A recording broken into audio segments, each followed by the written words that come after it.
Indonesia, a country with rich natural resources, has 37 provinces. One of them is South Sumatra. South Sumatra is a province in Indonesia located in the southern part of the island of Sumatra. The capital city of South Sumatra is in the city of Palembang.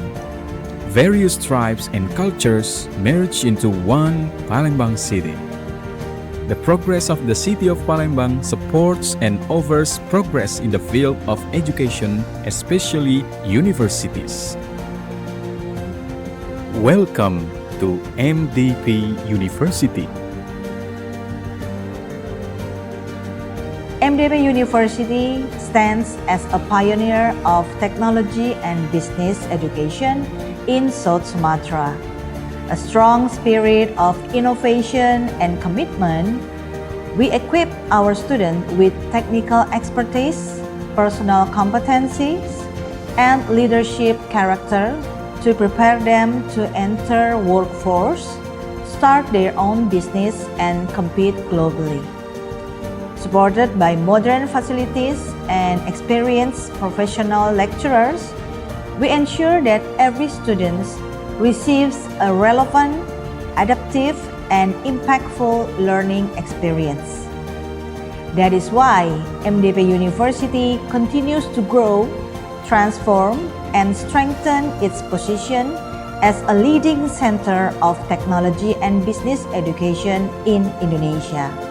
Let us move forward together, shaping a brighter future through excellent and meaningful education.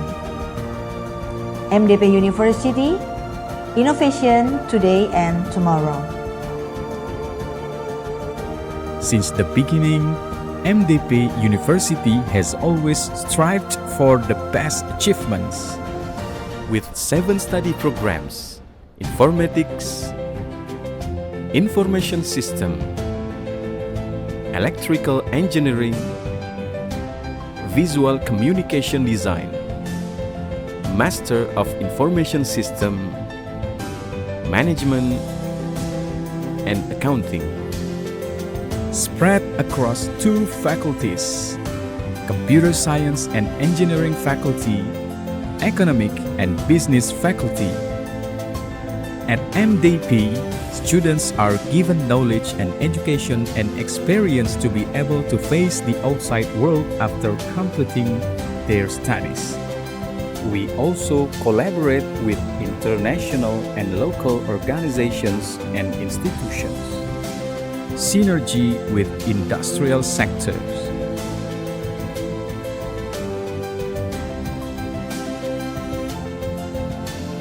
We also provide our students with various facilities and activities so they can develop both academically and non-academically.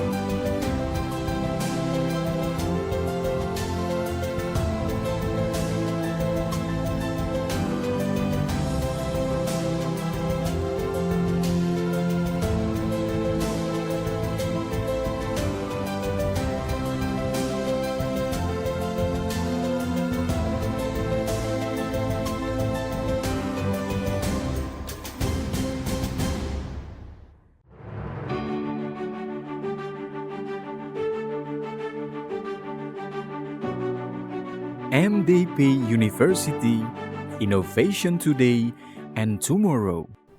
Hai MDP People, kembali lagi bersama saya Maria Della Putri Adi yang akan membantu acara hari ini. Tentunya hari ini nggak akan jauh nih tentang dunia perpajakan. Kita akan membahas topik yaitu tax morality antara kepatuhan dan kesadaran warga negara nih. Topik ini bukan hanya sekedar angka atau aturan, tapi bagaimana masyarakat tuh memahami pajak sebagai kewajiban moral demi kepentingan bersama nih. Nah, bersama kita ada narasumber kita di sini. Mari kita kupas tuntas apa itu tax morality, tantangan yang dihadapi hingga peran generasi muda untuk membangun budaya taat pajak.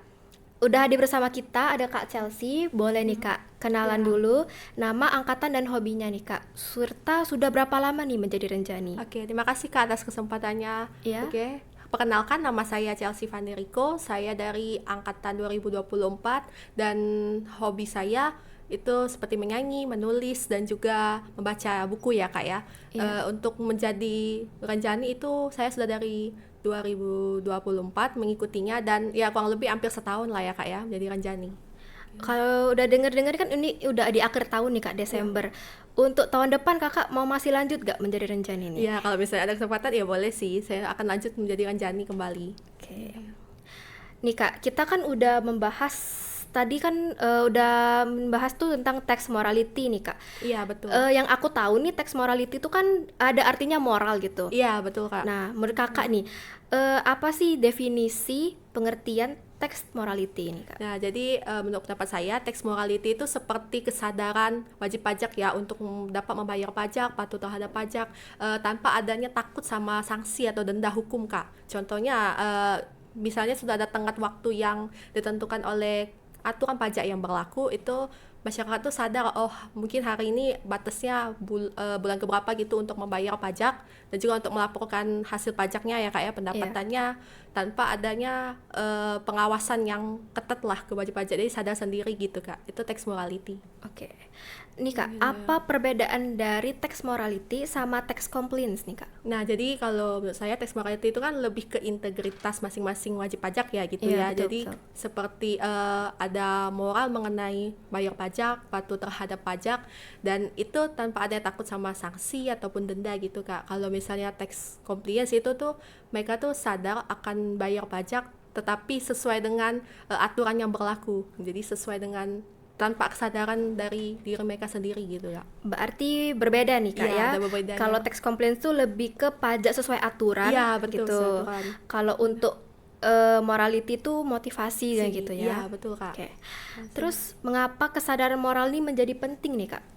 Oke, kesadaran moral itu menjadi penting dalam membayar pajak ya Kak ya. Ya itu tuh supaya nanti kita terhindar lah namanya juga mungkin dari sanksi hukumnya, dan juga kita juga tahu kalau misalnya kita berpenghasilan, wajib pajak itu mungkin sesuai dengan ketentuan dari pemerintah itu pasti ada pemotongan perpajakan gitu ya, kayak potong pajak dari pendapatan mereka sendiri. Makanya itu wajib sadar akan membayar pajak seperti itu Kak. Terus kalau untuk tingkat morality di Indonesia nih Kak, apakah sudah tinggi atau rendah nih Kak? Nah, mungkin di Indonesia nih wajib pajak masyarakat Indonesia nih beragam-ragam ya Kak ya. Ada Iya, yang betul. sudah patuh, ada yang belum patuh, ada yang sudah patuh. Juga ada dua jenis ya Kak patuhnya. Ada yang patuh memang karena takut lah sama denda hukum gitu. Yang satunya lagi memang patuh karena ya sadar Kesadaran kewajiban ya gitu kewajiban sudah ya. kalau dia harus membayar pajak gitu. Tapi ada juga yang mengabaikan pajak tersebut dan tidak membayarnya gitu, yang bakal ditunda-tunda gitu. Kalau untuk menurut Kakak nih Kak, yang untuk orang yang nunda-nunda nih Kak, apa ada solusi gitu biar untuk sadar gitu, Iya. untuk moral gitu? Ya betul, yang denda tuh mungkin ya ada terkena denda lah ya. Misalnya kalau dia lewat pelaporan SPT nih misalnya atau bayar pajak lewat dari tenggat yang diberikan gitu. Nah itu bakal kena sanksi ya cukup besar lah ya, harus bayar uang kembali. Mungkin bisa 2 kali lipat atau 1 kali lipat gitu. Itu lebih membuat wajib pajak tuh mungkin sadar juga ya. Jadi kayak mungkin dia harus banyak patuh taat pajak, bayar pajak. Jadi supaya dia tidak mengeluarkan uang lebih banyak untuk sanksi denda tersebut. Berarti dari sanksi ini biar takut nih Kak ya, Iya, biar langsung bayar takut, gitu. Iya kan, supaya bayar 2 kali kan gitu. Jadi faktor apa nih Kak yang mempengaruhi dari tax morality nih? Faktor-faktornya seperti kita tuh harus percaya lah ya terhadap pemerintah. Kalau pemerintah itu ambil pajak dari kita kayak gitu, itu bukan untuk untung pemerintah aja gitu, Tapi untuk kita sendiri iya untuk kita gitu. sendiri juga dikasih manfaat juga ya untuk kita. Seperti ya kita tahu sekarang ada dana beasiswa untuk pendidikan gitu kan, Iya, untuk anak-anak yang mungkin putus sekolah juga kan. Jadi uang pajak kita tuh dialokasikan juga ke masyarakat sesama kita lah gitu. Dan juga untuk pembangunan klinik misalnya kesehatan kan, untuk anak-anak yang sedang mungkin mau ke rumah sakit tidak ada biaya gitu, jadi bisa digunakan dana pajak tersebut untuk membuat klinik kecil-kecilan untuk anak yang sakit yang tanpa harus ke rumah sakit untuk biaya yang lebih besar gitu Kak. Iya. Betul. Terus ini kan bagaimana nih Kak kepercayaan masyarakat tuh terhadap pemerintah tentang moral pajak nih. Soalnya kan kalau untuk kita sekarang nih kan Iya. menganggap pemerintah itu negatif nih Kak gitu. Iya betul, mungkin sekarang banyak beberapa bukti ya yang harus dikeluarkan gitu oleh pemerintah kalau misalnya membuat wajib pajak itu percaya gitu kalau pajak mereka itu pajak mereka bayar itu akan dilokasikan lagi untuk Ya, mereka untuk kembali ke kita ke juga. ada manfaatnya lah Ya. untuk kita. Jadi pemerintah tuh mungkin memberikan bukti lah melalui bisa edukasi melalui media sosial juga gitu kan, bukti kalau misalnya uang pajak dari rakyat itu digunakan oleh pemerintah memang untuk hal-hal yang memanfaatkan gitu. Berarti Benar. bukti ini tuh menjadi transparansi Kak, Iya, ya, betul, ada transparan. pengguna Iya. pajak gitu. Iya.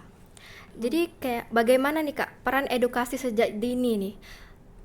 Mungkin dari awal kita sekolah mungkin ya kali ya Kak. Peran edukasi sejak dini itu mungkin seperti ada pemahaman tentang pajak lah dari sekolah-sekolah atau misalnya di kampus ini ya Kak ya, ada yang namanya pembelajaran mata kuliah tentang pajak, aturan pajak. Nah dari situ kita bisa sebagai anak-anak yang sejak dini juga mungkin yang kita juga siswa-siswa gitu ya bisa sadar akan pajak dari sejak dini karena ada edukasi dari masing-masing sekolah, kampus juga itu untuk mengajarkan tentang perpajakan ya gitu Kak. Berarti dari pendidikan dulu nih terlebih Iya, dahulu nih dari ya. pendidikan. Baru dari media sosial Iya, gitu menyebar gitu. Betul. Iya, Kak. Terus apakah budaya atau agama berpengaruh nih Kak pada moral pajak gitu? Sangat berpengaruh karena seperti kita tahu agama kan pasti mengajarkan namanya ketaatan ya Nilai Kak ya. gotong royong juga. Ya, gotong royong juga ya Kak ya. Gotong royong, ketaatan. Nah, jadi mungkin itu berhubungan dengan teks morality karena teks morality itu seperti kita tahu tadi membahas tentang ketaatan juga, ketaatan tentang pajak. Jadi mungkin ya kita kan warga negara Indonesia ya, tinggal beragam di sini gitu beragam ya. gitu ya. Dan kita juga punya kewajiban lah berarti untuk membayar pajak, memang udah kewajiban kita sebagai warga negara Indonesia gitu ya Kak ya. Betul. Makanya ada hubungannya sama agama, karena agama mengajak ketaatan maka hubungan juga dengan teks morality untuk taat juga membayar pajak tanpa mengabaikan pajak atau kabur lah dari tanggung jawabnya membayar pajak gitu Kak. Oke. Terus kan kita udah singgung nih Kak, Iya. peran media sosial nih untuk tax morality. Apakah berpengaruh nih Kak peran media sosial ini? Iya, sangat berpengaruh Kak. Misalnya di sini kan media sosial kan banyak ya mengupload konten-konten mengenai pajak, apalagi ada yang mungkin akun Instagram DJP ya Kak gitu ya, Direktorat Jenderal Pajak.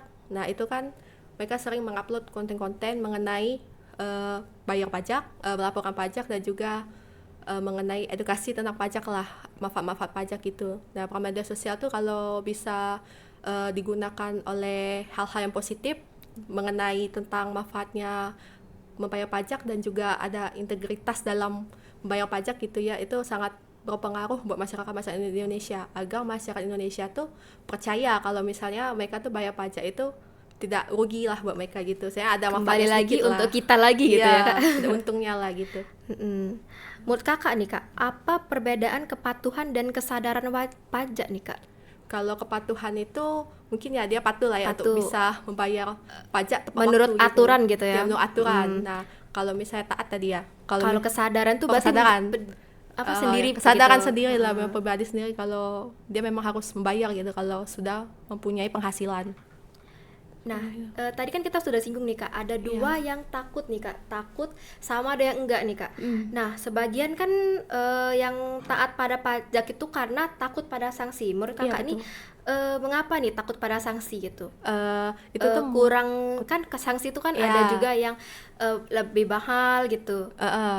yang takut Atau ya yang gitu lain ya. gitu, Ya, mungkin ya beberapa masyarakat wajib pajak gitu ya takut terhadap sanksi itu ya, mungkin ada yang sanksinya seperti kita tahu menurut aturan pajak ya, ada yang suruh bayarnya lebih lah gitu, lebih 2 kali lipat ya, lebih mahal gitu. Ada yang mungkin dikenakan sanksi yang lebih besar lagi, mungkin dari pendapatannya atau penghasilannya itu dipotong pajak lebih besar lagi gitu, atau ada seperti bunga lah ya Kak ya, 2 kali lipat lebih.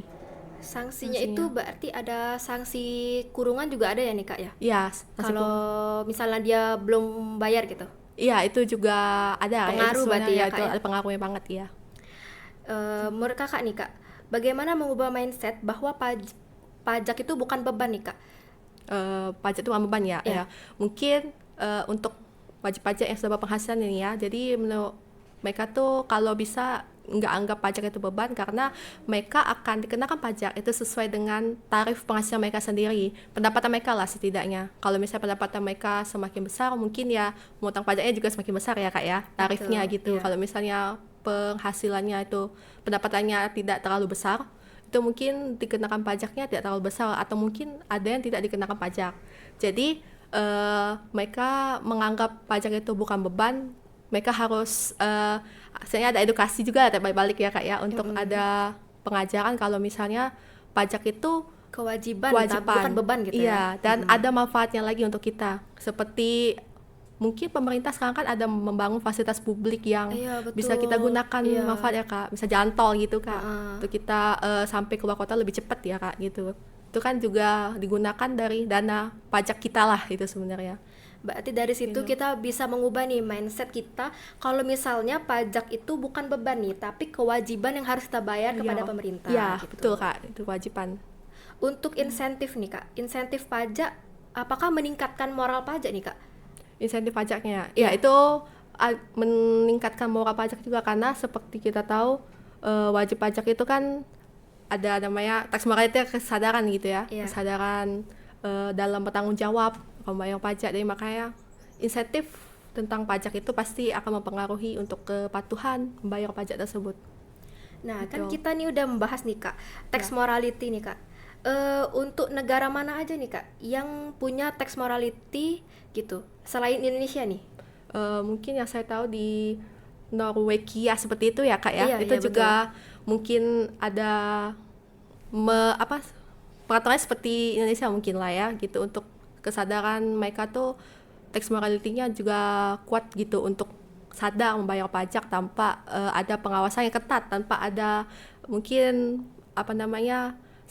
takut sama hukum lah gitu dari pemerintah gitu kan. Jadi mereka sudah patuh sendiri, bertanggung jawab sendiri, berkewajiban sendiri untuk membayar pajak gitu Kak, seperti Berarti Indonesia. bukan Indonesia aja nih Kak, kita bisa menjadi contoh di Norwegia Ya, ya Kak, iya, ya? betul. Gitu. Terus kalau untuk tax amnesty nih Kak, apakah tax ini baik untuk moral juga nih Kak? Tax Amnesty. Iya. Oh ya, itu juga sebenarnya baik untuk moral juga ya, karena itu kan juga mempengaruhi kesadaran kita juga itu. Itu meningkatkan kepatuhan jangka pendek ya gitu Iya, ya Kak? betul. Jadi kan ada kepatuhan jangka pendek ya gitu. Gitu. Iya. Terus gimana nih Kak, pemerintah bisa menumbuhkan trust gitu, kepercayaan gitu? Terhadap wajib pajaknya gitu Iya. ya, gitu. Ya, mungkin pemerintah akan melakukan ya seperti yang tadi ya, mungkin fasilitasnya gitu ya, iya. dan mungkin ada ada bukti nyata lah yang digunakan oleh pemerintah itu untuk membuktikan kalau misalnya masyarakat itu bisa percaya sama pemerintah akan pajak masyarakat yang dititipkan ke pemerintah gitu ya, mulai dari fasilitasnya, mulai dari dana-dana bantuan seperti bansos itu juga bisa, iya, bisa gitu sih. ya, Iya, betul, bisa betul. gini. Terus apa sih Kak peran akuntabilitas pemerintah nih? Pemerintah tuh mungkin harus menerapkan namanya transparansi ya, transparansi juga. Jadi tidak ada yang namanya ditutup-tutupi antara pendapatan masyarakat ini, penghasilan masyarakat, dan juga apa aja harta-harta yang punya masyarakat. Nah itu tuh pemerintah tuh menerapkan yang namanya ya akuntabilitas, keteraturan ya, anggap aja integritas juga dalam mengelola pajak masyarakat itu, supaya tidak ada namanya kecurangan dan juga ada yang namanya penegakan keadilan. Iya sih, Gitu, betul, Kak. betul. Terus dampak apa nih Kak jika pajak itu disalahgunakan nih Kak? Soalnya banyak-banyak nih berita-berita kalau Iya. misalnya pajak tuh banyak disalahgunakan nih. Iya, gitu. mungkin seperti banyak korupsi ya gitu ya Kak ya. Iya. Iya, benar-benar. Itu mungkin ada hukumannya tersendiri juga mungkin ya, kalau misalnya ada yang korupsi itu seperti kita tahu udah ada hukumannya juga. Hukumannya itu ya termasuk berat juga ya. Dan itu mungkin menurunkan kepercayaan masyarakat juga ya Kak ya. Iya, jadi takut Iya, nih Kak. takut Kalau misalnya sama pajak. membayar, nanti uang kita nggak kembali ke kita lagi. Iya, gitu. nanti jadi kan nanti gimana gitu ya. Itu Iya. mungkin sudah ada peraturan keras lah yang adil gitu kan dari penegak hukumnya, supaya kedepannya itu pajak harus lebih meyakinkan lagi untuk supaya duit masyarakat itu digunakan dengan baik, bukan untuk digunakan untuk hal-hal yang tidak baik seperti itu Kak. Iya. Benar. Nah, tadi kan aku udah tanya nih Kak untuk peran pemerintah. Nah, Iya, sekarang betul. untuk peran DJP nih Kak dalam menjaga moral. Bagaimana peran DJP nih Kak?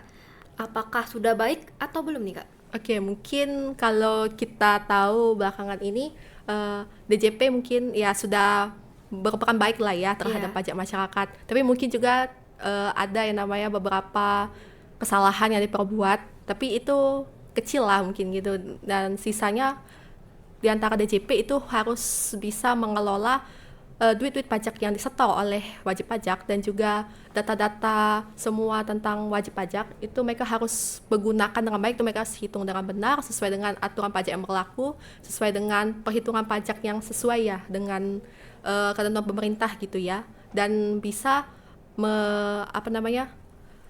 membuat wajib pajak itu percaya kalau misalnya dia Percaya harus bayar juga. pajaknya sekian, tidak ada yang dilebih-lebihkan, tidak ada yang dikurang-kurangkan, dan juga tidak ada pendapatan yang mereka setidaknya dipotong lebih banyak lah sesuai dengan lebih dari rumus pajak yang ada di Indonesia ini. Seperti itu, Kak. Kalau untuk peran DJP nih berperan nggak nih Kak dalam sosialisasi, pelayanan gitu, atau penegakan hukum nih Kak? Oh, sangat berpengaruh karena seperti kita tahu peran DJP itu ada yang namanya membuka kelas pajak seperti itu ya, Kak ya. Oh iya, Pajak betul-betul. itu di UMKM atau di kampus juga ada ya, Kak ya. Jadi Iya, kayak aku di pernah UMKM. ikut waktu itu Kak. Iya, betul. Kebetulan. Nah, itu tuh untuk memberikan pendidikan juga ya untuk masyarakat tentang pajak itu dari dini juga ya mungkin itu, dan DJP juga sering memberikan sosialisasi gitu ya, seperti ya baik-baik kalau di Univ ada yang namanya kayak tax goes to campus gitu kemarin Iya, ya Kak ya, betul. memberikan edukasi juga, dan juga DJP juga sering ke tempat masyarakat yang terpencil gitu ya Kak ya, UMKM kecil gitu UMKM ya. kecil gitu ya, Aku yang juga pernah bukan- lihat di IG-nya. Iya betul Kak. Berarti Nah, peran DJP ini sangat besar nih Kak iya ya sudah betul, gitu. dan itu mereka ada memberikan dana bantuan kan, ada bantuan ya sembako saya gitu ya, Iya. untuk, dan juga ada memberikan pelajaran juga tentang pajak untuk UMKM yang kecil, tetapi juga mereka tidak hanya memberikan pelajaran tentang pajak ya, mereka juga memberikan hadiah lah begitu, berupa sembako untuk UMKM kecil, membantu lah Kak DJP. Iya Kak. Nih, apakah simplifikasi sistem pajak itu bisa meningkatkan moral pajak nih Kak? Kalau misalnya sekarang kan sistem pajak kita kan dulu DJP online ya DJP Kak ya, online, iya sekarang benar. udah denger Cortex nih, Iya, bener sekarang Kak? sudah berubah dari Cortex kan. Oh, jadi gitu tahun ya, depan iya. udah nggak pakai Udah DJP online? Iya, udah pakai Oh. Cortex juga kan berarti kan dari Iya. pemerintah itu emang kan. Jadi tahun depan setor pajak, untuk lapor pajak itu semuanya melalui sistem pajak Cortex itu kan. Nah, seperti kita tahu sistem pajak DJP online dulu itu mungkin sudah bagus juga ya Kak ya, untuk bisa mengelola data-data wajib pajak itu dengan baik, mulai NPWP-nya, masuk pendapatannya, kategori hartanya ya Kak ya. Jadi Iya. sekarang sistem pajak Cortex ini menampilkan fitur yang lebih lengkap lagi Kak. Berarti Lebih semuanya ada di Cortex semua ya Kak? Iya, semua ada di Cortex, mulai Oh, dari berarti membayar, melapor juga bisa semua Iya, gitu? bisa. Dan NPWP juga bisa? NPWP juga bisa. Seperti kita tahu juga NPWP sekarang kan menggunakan NIK ya Kak ya. Iya. Untuk gini pajak WP-nya gitu. Jadi mungkin sekarang wajib pajak bisa mempercayakan sistem pajak yang lebih transparan lah, setidaknya sekarang Cortex ini lebih lengkap fiturnya, dan juga tidak ada yang namanya data satupun yang terhilang dari sistem pajak tersebut. Jadi wajib pajak tuh ya bisa aman lah ya, percaya sama sistem pajak sekarang yaitu Cortex, karena yang dimana web ini kan lengkap fiturnya, dan Iya. juga termasuk ketat juga ya Kak untuk Berarti keamanannya keamanannya juga terjamin gitu? ya terjamin, Oh. kayak sudah ada lengkap lah pokoknya keamanannya gitu. Kalau untuk NPWP mempadankan NIK itu bisa nggak Kak? Soalnya kan untuk aktivitas sekarang kan mungkin ada beberapa WP yang nggak ada waktu nih ke KPP gitu. Oh iya, jadi untuk mau login sendiri gitu ya buat MWC itu bisa Kak, apalagi kan sekarang fitur Cortex sudah canggih juga ya seperti kita tahu. Jadi itu sekarang WP tuh cuman hanya masukin NIK di KTP-nya aja, itu tuh sudah bisa menjadi NPWP sekarang. Wah, Iya, keren namanya banget nih DJN-nya. Kak, sistem Iya. Cortex ini. Ya sudah mulai update ya sistem pajak sekarang. Iya, Ini sangat semuanya update nih. Iya, sangat update. Oke, tadi kan udah bahas tentang peran DJP, peran pemerintah nih Kak. Iya. Sekarang ini peran Gen Z nih, generasi Oh, muda Gen Z, kita generasi nih. muda. Bagaimana nih Kak peran Gen Z untuk sekarang tentang pajak? Apakah Gen Z ini membawa nilai positif atau nilai negatif nih Kak tentang pajak ini? Oke, seperti kita tahu kita kan Gen Z ya, kita pasti juga ada pengalaman lah. Kalau Iya. dari pengalaman yang saya tahu, kita sebagai Gen Z ini berbagai macam-macam lah ya Kak ya. Iya, soalnya ada dilihat aplikasi, ada yang bilang pajak tuh nggak penting gitu. Iya betul, ada yang bilang ya penting juga gitu, ada yang bilang udahlah nggak usah bayar juga nggak apa-apa gitu. Nah dari menurut pendapat saya, kalau dari Gen Z ini Gen Z ini kan orangnya harus ada bukti ya baru percaya ya, Iya, seperti itu sifat Gen Z lah emang ya. Jadi Harus makanya transparansi. iya ya. transparansi. Jadi Gen Z itu sebenarnya patuh-patuh aja untuk membayar pajak, tapi mereka juga harus lihat apakah mereka itu membayar pajak itu akan memberikan manfaat untuk mereka, apakah ada manfaat ataukah tidak, atau cuma bayar-bayar aja tapi ya udah duit aja yang habis gitu kan. Jadi Gen Z itu sebenarnya rata-rata kebanyakan itu bakal patuh aja terhadap pajak dan bersifat kritis lah ya gitu ya untuk dalam membayar, melaporkan pajak kalau mereka udah punya berpenghasilan kan.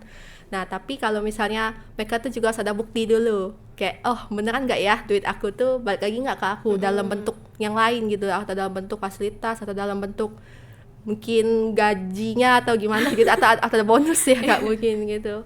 Berarti Gen Z ini harus melihat transparansinya, Ya, nih, Kak, transparansi buktinya dulu. gitu. Iya, Baru betul. percaya bahwa kalau pajak itu benar-benar untuk kita nih. Iya Kak. betul Kak. Terus apakah Gen Z ini lebih peduli nih Kak? Soalnya kan tadi kan kita bahas tentang bukti-bukti transparansi Iya, gitu. Apakah Gen Z ini lebih peduli gitu? Atau hasil tetap sama nih Kak? Ah itu bukti hoax gitu. Iya. Ah itu bukti nggak ada gitu. Mungkin ya balik-balik lagi bukti-bukti itu mereka harus merasakannya sendiri gitu, merasakan sendiri. Mungkin mereka dapat fasilitas yang mereka bisa nikmatin lah gitu. Ya mungkin contohnya mereka dapat beasiswa lah gitu ya. Jadi pas itu ketika mereka berpenghasilan, jadi mereka mau gitu taat membayar Lebih pajak, tahu gitu lebih ya, tahu Kak, jadi manfaatnya. ya harus bisa merasakannya sendiri lah. Itu sifat Gen Z lah ya emang ya dalam Berarti ada yang dua jenis sifat nih Kak ya. Iya, Ada betul. yang mengerti, ada yang enggak nih. iya. Terus Setuju banget. bagaimana nih Kak DJP melihat melibatkan anak muda untuk sekarang nih dalam kampanye pajak nih Kak? Nah, Ajakannya tuh gimana gitu? seperti kita tahu sekarang DJP kan membuka Kelas sosialisasi online gitu ya? kelas kelas kayak kalau pajak lah gitu Iya, ya betul. untuk sebagai ranjani. Nah itu kan melibatkan anak-anak muda semua ya, anak Gen Z itu tuh untuk mereka bergabung dalam dunia perpajakan gitu ya Kak. Jadi mereka bisa lebih tahu banyak tentang pajak dan juga mereka bisa turun langsung ke lapangan gitu untuk membantu wajib pajak yang lain, UMKM dalam melaporkan SPT misalnya Kak ya. Itu mereka juga dalam pajak ini kan ada kontribusi di kantor pelayanan pajaknya langsung ya Kak ya. Iya. Jadi di sana mereka juga tahu perhitungan pajaknya gimana. Mereka juga bisa membantu dalam mengurus pajak penghitungan dari WP yang lain ya Kak ya, yang UMKM atau yang masyarakat yang lain lah setidaknya itu. Jadi DJP sangat, menurut saya sekarang ini kontribusinya sangat-sangat bagus sih, karena melibatkan anak Gen Z untuk mengikuti yang namanya ada Program pajak Renjani ini ya, gitu. program Renjani ini Iya. gitu ya. Kayaknya Renjani ini tertarik nih Kak Gen Z ini Oh untuk iya, masuk di masuk ya. perpajakan. Betul. Gitu. Terus kalau untuk literasi digital tuh apakah penting nih Kak?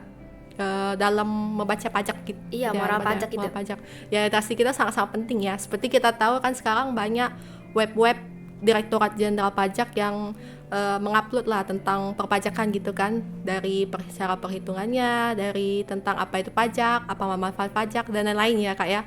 Jadi kalau kita baca literasi kita tuh oke gitu, baca sampai habis, jadi kita bisa mengerti. Jadi kita nggak setengah-setengah tahu info gitu tentang pajak. Jadi kita nggak ngecap sepenuhnya pajak itu juga buruk ya gitu ya Kak. Iya. Jadi kita perlu literasi yang banyak juga di media sosial, di Google, web sekarang kan juga udah banyak bisa cari tahu tentang perpajakan. Literasi digital tuh penting teman-teman, tapi harus berhati-hati juga nih Ya, kalau harus untuk berhati-hati juga. membaca di website, Ya, di internet betul. gitu. Ada mungkin yang membuat negatif Ya. dan membuat pemikiran kita jadi negatif Ya gitu, mungkin aja ada teman-teman. web-web yang di-upload Iya, tanpa betul. oleh orang yang tidak bertanggung jawab gitu kan Kak. Oke. Jadi harus mungkin kalau mau baca tentang yang berhati-hati, literasi digital lebih itu, berhati-hati ya. juga gitu ya, memfilter. Ya betul. Hmm, Kalau bisa lebih ke cari yang web resmi lah gitu. betul, Bisa betul. literasi. Kembali lagi nih Kak untuk Gen Z Ya. nih Kak. Oke, Bagaimana bisa. Gen Z ini atau generasi muda ini bisa jadi agen perubahan nih Kak? Gitu. Untuk seperti kita sang itu ya, tahu Iya. yang dari agen perubahan. Nah, bisa karena seperti kita tahu kan DJP itu kan sekarang buka program ini ya, banyak yang melibatkan anak Gen Z kan. Nah, itu tuh mungkin dari kita ini Gen Z sendiri kita sudah sadar sama pajak, pajak itu penting. Jadi kita bisa melakukan sedikit apa ya namanya? Kalau Gen Z sama bahasa effort ya gitu ya. Effort gitu, meningkatkan effort untuk anak-anak yang lain ketika mereka menghasilkan, dan juga memotivasi juga lah yang mungkin yang masyarakat-masyarakat lain untuk bisa menjelaskan pajak itu begini-begini. Dan Gen Z itu kalau menurut saya sekarang bisa menjadi agen perubahan untuk satu masyarakat itu bisa patuh terhadap pajak tanpa adanya keseluruhan yang lebih dalam ya gitu ya Kak ya. Iya. Dan mereka juga bisa melakukannya dengan cara itu program Renjani ini Kak. Seperti kita tahu program Renjani ini kan juga banyak ya Kak, bukan hanya membantu masyarakat dalam melakukan SPT aja, tapi juga kadang mereka turun ke UMKM kecil, ke masyarakat kecil untuk memberikan bantuan, untuk memberikan materi ya tentang pajak Kak. Jadi ya memang dari generasi kita inilah ya mungkin Kak ya yang bisa melakukan perubahan. Kalau dari generasi kita sendiri aja sudah mengabaikan namanya perpajakan Kak ya, berarti kedepannya juga pasti akan seperti itu terus. Iya sih. Jadi kita ini memang bergerak ya. Betul. Nah nih Kak, kita kan udah melihat dari sisi positifnya terus nih. Terus apa nih Kak tantangan terbesar dalam membangun moralitas di pajak Indonesia nih Kak? Ya seperti kita tahu mungkin ada namanya pengaruh-pengaruh dari luar ya gitu ya, yang kalau Berita misalnya hoax banyak gitu. berita hoax, kalau misalnya banyak yang negatif gitu tentang perpajakan itu beban lah menurutnya gitu kan. Dan itu mungkin yang tantangan masyarakat tuh susah percaya, kayak mereka tuh percayanya harus ke yang hal positif atau hal negatif, karena mungkin sekarang banyak berita yang lebih ke arah negatif gitu ya Kak, apalagi banyak kasus sekarang. Benar. Jadi itu mungkin tantangan tersulit orang dalam menerapkan tax morality itu Kak. Untuk solusinya ya itu Kak ya, menjadi bukti gitu. Iya, untuk Gen Z udah menjadi gitu. bukti. Iya. Dan kita yang buktikan itu sebagai Gen Z ya. Mungkin. Terus nih Kak, apakah moral pajak bisa menjadi indikator kemajuan bangsa nih Kak? Ya sangat tentu bisa, karena kalau misalnya tapi juga ada harus kontribusi dari pemerintah yang jujur juga ya Kak ya. Jadi sama-sama ada balance lah gitu. Masyarakatnya juga bisa patuh terhadap pajak tax morality ini benar-benar diterapkan, dan juga pemerintah juga berlaku seadil-adilnya gitu ya Kak. Jadi kalau misalnya kedua-duanya sama-sama balance atau adil gitu Kak, jadi kemajuan bangsa ke depannya ini bisa membaik. Jadi kita lihat negara-negara yang lain seperti Cina itu kan makmur ya Kak ya. Iya, Dari fasilitasnya juga bagus-bagus ya Kak ya. Jadi itu semua kan ada kontribusi pajak yang mereka patuh lah gitu. Jadi makanya yang di Indonesia tuh bisa seperti itu kalau misalnya dua-duanya berkontribusi sama antara pemerintah dan juga masyarakat gitu. Wah seru banget nih Kak tentang tax morality nih Kak. Iya, Jadi aku betul. sangat-sangat penting nih berarti ya tax Iya, morality gitu. Oke, mungkin waktunya ini udah singkat Oh nih iya, Kak. singkat banget ya. Maaf Sadar banget ya Kak ya. Kita Jadi udah kasih pertanyaannya ngobrol tuh ya. ada beberapa pertanyaan yang nggak bisa kita tanyain gitu. Iya, apa. Oke, terima kasih kepada Kak Chelsea Iya. atas penjelasannya, dan terima kasih juga kepada MDP People nih yang udah mendengarkan sampai akhir nih Kak. Luar biasa nih Kak, banyak insight yang kita dapatkan tuh hari ini nih Kak. Tax morality antara kepatuhan dan kesadaran warga negara nih. Semoga setelah mendengar diskusi ini, podcast ini, kita semakin sadar bahwa pajak itu bukan sekedar kewajiban, tapi bentuk kontribusi nyata bagi kita bangsa Indonesia gitu. Terima kasih kepada Kak Chelsea. Ya, terima kasih juga pada Kak Dea. Ya, Ya, betul. terima kasih Kak MDP People. Terima kasih, Sampai MDP jumpa People. di episode berikutnya. Oke, Bye-bye. bye-bye.